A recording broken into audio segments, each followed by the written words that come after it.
Hey everyone, welcome back on my YouTube channel Tarang Academy. So again I'm back with my handwritten notes video.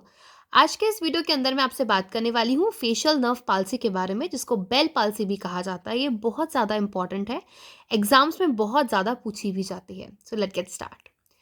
This is the most common facial weakness, lower motor neuron lesion of the seventh nerve. Seventh nerve कौन सी होती है? This is the facial nerve.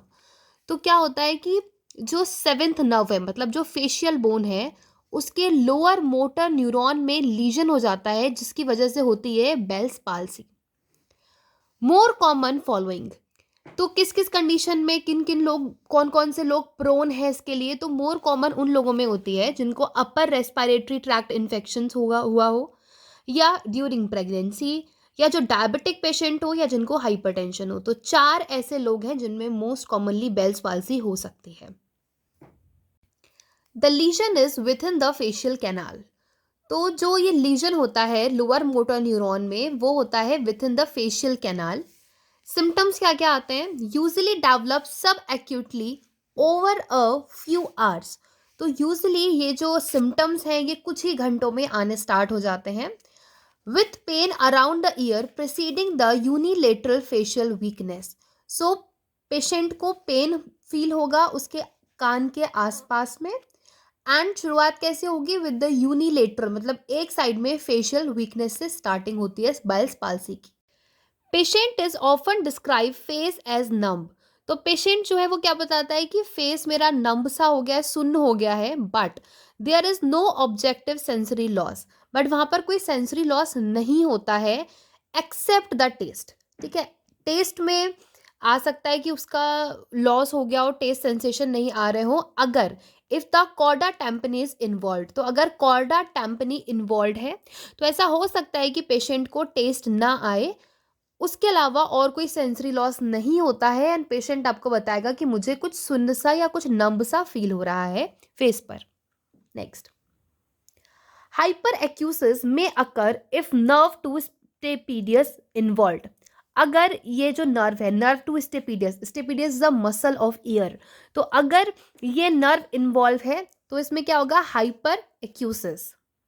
So what is hyperacusis? आपको नाम से ही पता चल रहा होगा कि अगर नर्व इन्वॉल्व है रिलेटेड टू ईयर, तो जो सिम्टम आएगा वो भी कैसा आएगा? रिलेटेड टू ईयर आएगा। हाइपर मतलब क्या होता है? ज्यादा।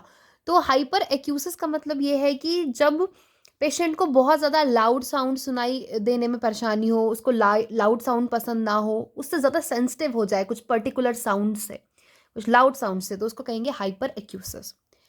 Impairment of the parasympathetic fibers diminish salivation and tear secretion.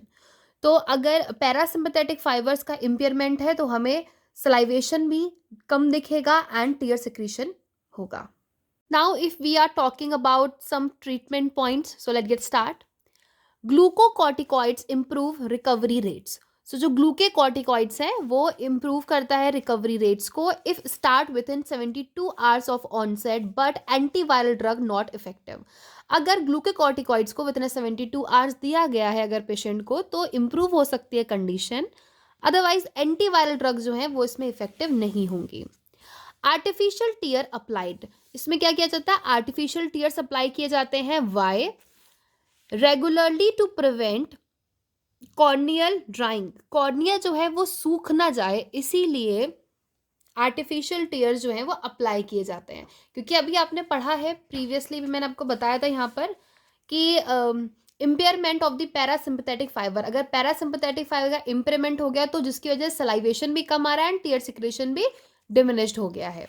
ठीक है, इसीलिए क्या करना पड़ता है? आर्टिफिशियल टीयर्स अप्लाई करने पड़ते हैं।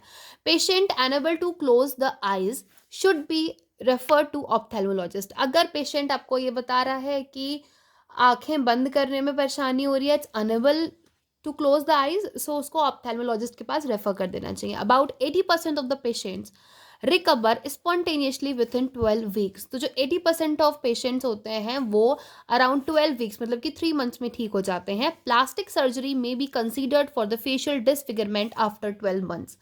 अगर बेल्स पाल्सी के बाद पेशेंट के फेशियल डिसफिगरमेंट आई है तो हम प्लास्टिक सर्जरी करा सकते हैं 12 महीने के बाद, मतलब 1 साल के बाद। सम सिम्टम्स में अपेयर ड्यूरिंग रिकवरी, पर कुछ सिम्टम्स रिकवरी के टाइम पे भी आएंगे पेशेंट को, जैसे कि synkinesis. What is synkinesis? That is eye closure when mouth is moved. जो माउथ को मूव करेगा तो उसकी आंखें बंद होंगी। ये कब आएगा सिम्टम? जब रिकवरी हो रही होगी।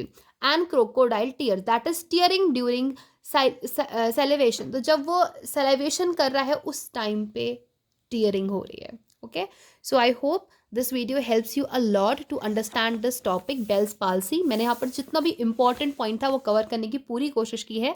वीडियो पसंद आया हो तो do not forget to like, share and subscribe. उसके अलावा अगर आपको इसके नोट्स चाहिए हो तो you can download my app Tarang academy by the play store, and आपको वहाँ पर ये पूरा नोट्स मिल जाएंगे। Thank you so much.